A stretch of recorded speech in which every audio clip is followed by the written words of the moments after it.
Good morning mga farmers. Welcome na naman huli sa ating YouTube channel. Napadaan tayo dito sa gilid ng kalsada. Meron ditong malaking puno ng papaya na hindi na namumunga. Para lang itong tumubo. Hindi itinanim, hindi sinadya. Magandang snack yan para sa ating alagang herd chicken.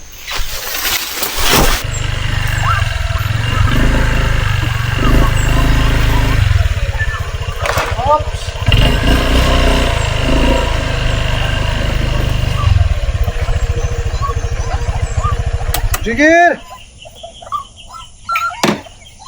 Nasa gre?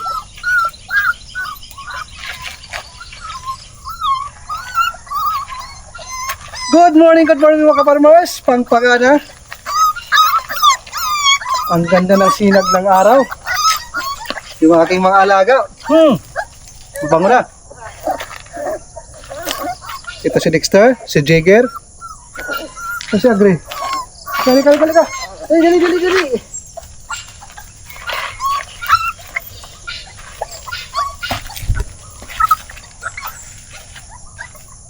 Anong maganda gawin mga kaparmers? Bumili na ako ng grass cutter para pantay yung tabas ng ating damo. Masakit. Parating pa lang. Kape muna tayo mga kaparmers. Umagang kay ganda.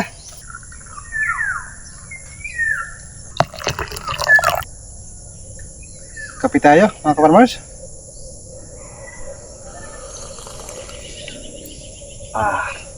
Sarap ng kopi ko blanca. Purong kape. Kopi ko blanca nga eh. Bakit naging purong kape? Anong tinapay ito, Brad? Kahapon mga kaparmers, na-busy kami ni Mrs. doon sa shop na ginagawa.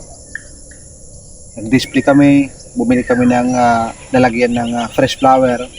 Pumunta kami doon sa mga tindahan na malapit sa amin. Umikot kami kaya hindi ako nakapunta dito sa farm. Si Brad yung nagpapakain, nagbabantay dito.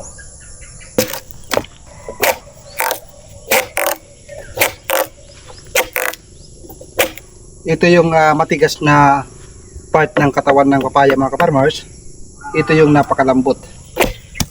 Ang tawagin is bukag, you know. Yan yung kinakain ng ating mga alaga.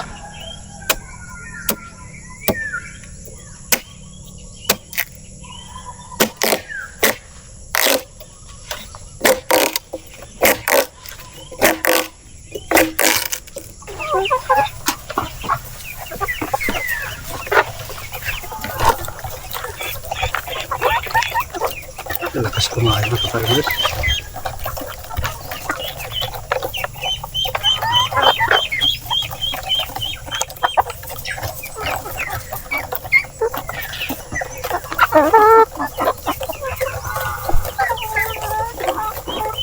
Bait ng isang ito.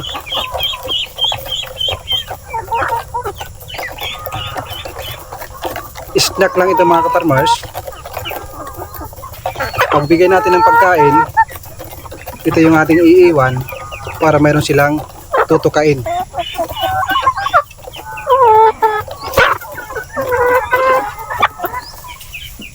Nasa taas yung isa.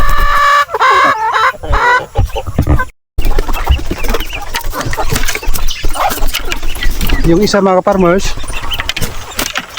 ang taas ng lipad oh. Nakalusot sa taas.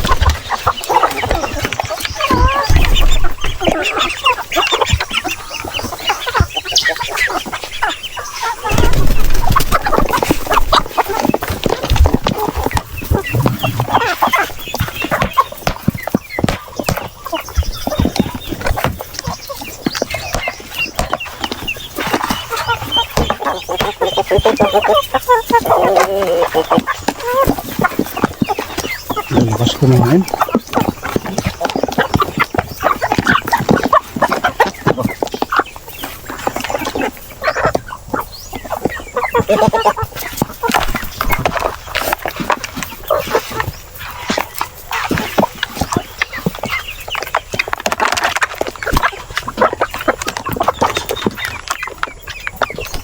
Ito na lang yung natira sa ating mga alagang Peking duck.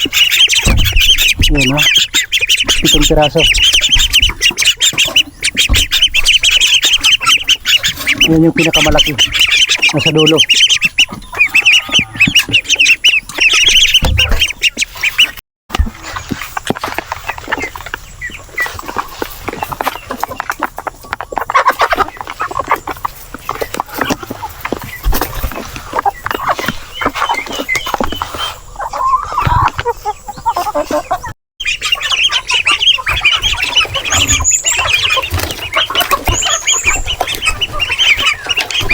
Nagliliparan mga kaparmers. Ito din ang kakulit. Ito na lang ang natira.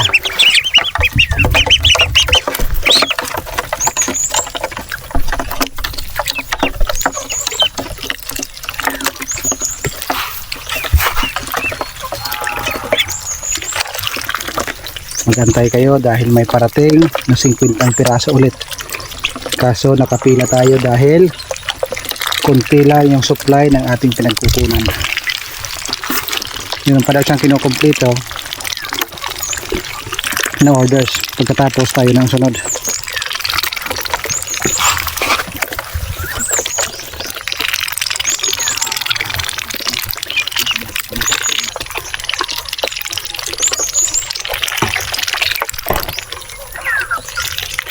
Mas gusto nila yung matubig na pagkain.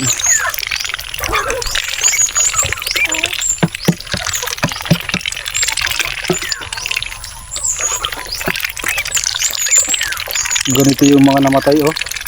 Malaki na yan. Lampas 1 buwan na yan. Ito mga 3 week old pa lang ito.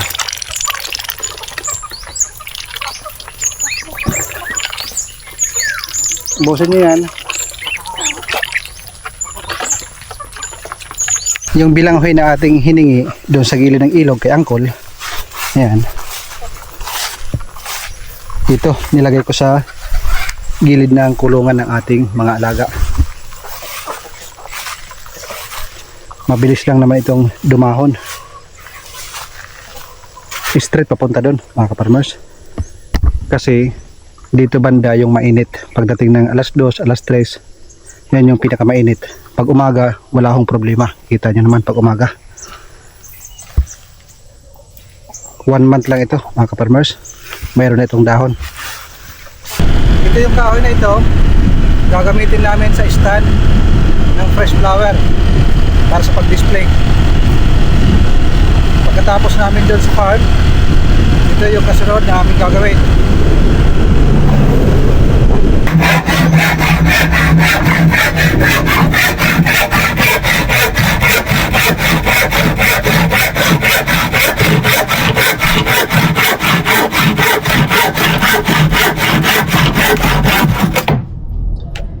Ito yung ginagawa namin, yung flower stand.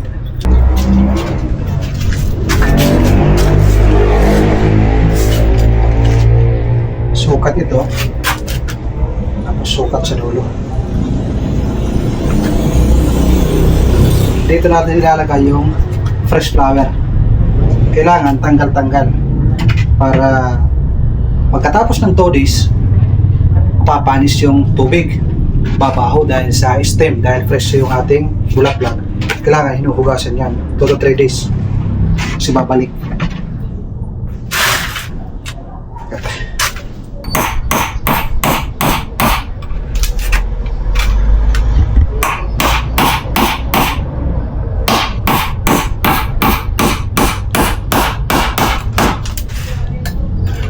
Pag ako ay magtagumpay sa aking negosyo, kayo ho ay witness na talagang pinagsigapan ko to. Diba? Ang galing. Ang galing.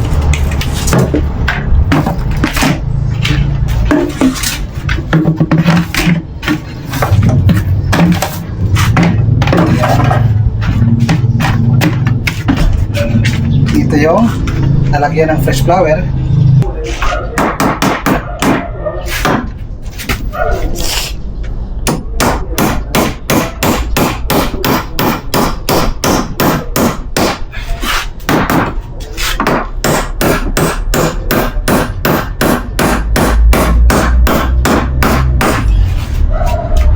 mga farmers. Ito lang sana yung aking gagawin ngayon. Pero sabi ni Brad, kailangan ng brace. So since kailangan ng brace, nilagyan ko na rin sa ibaba. Baka dumami yung ating customer. Alam niyo kung magkano ito sa La Shopee? Dalawang application, chinik ko. May pinakamura, 3,000, yung mga tubo na maliliit na napakadaling masira. Ang pinakamaganda, katulad nito, mas maganda pa ito, mga kaparmas. 6,000, pero mayroon na mga ganito. Ang bili ko nito is 55. So isa, dalawa, tatlo, apat, lima. Tapos 5 dito, bibili pa ako ng 5. Sana mayroon pang stock. Ayan yung ating ilalagay dito. So nagastos natin dito, kung ikikwenta natin, pating kahoy, kinuha lang naman natin doon sa ating triangle house, hindi natin binili. Nagastos ko lang dito, pako, 40-40, 2 at saka 3, 80, at saka ito, sabihin natin is nasa, magkano to? 50, 100, 100, nasa 270. 270, mga 700 lang ang ating naigastos.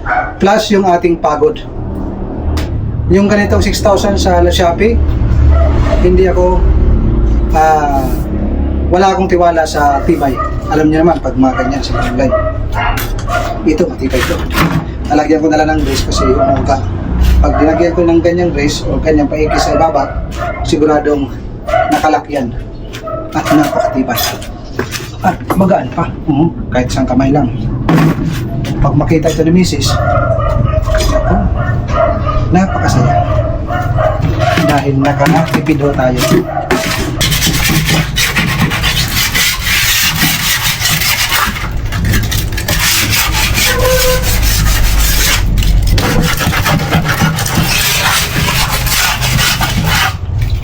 Ito na ang ating flower stand. Napakagaan, parang aloy.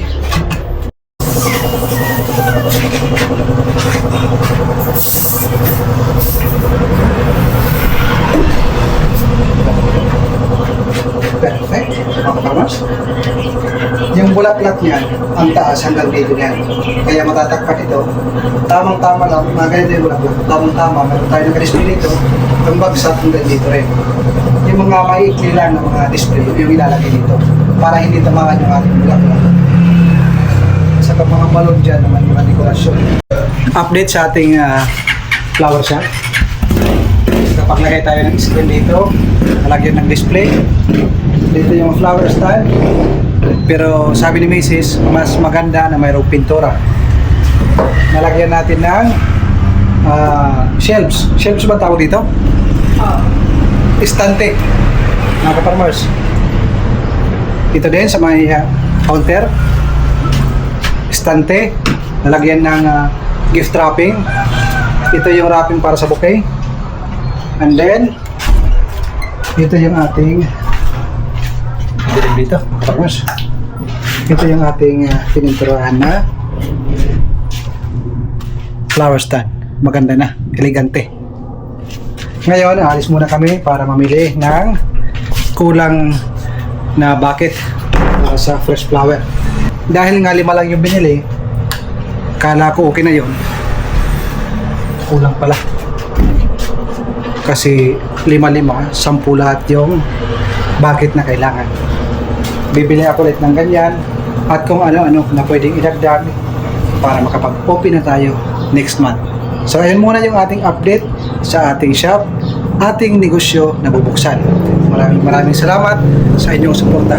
Kami po ng aking asawa, ng aking pamilya ay nagpapasalamat. Thank you. God bless po sa inyo at lalo na sa inyong mga mahal sa buhay.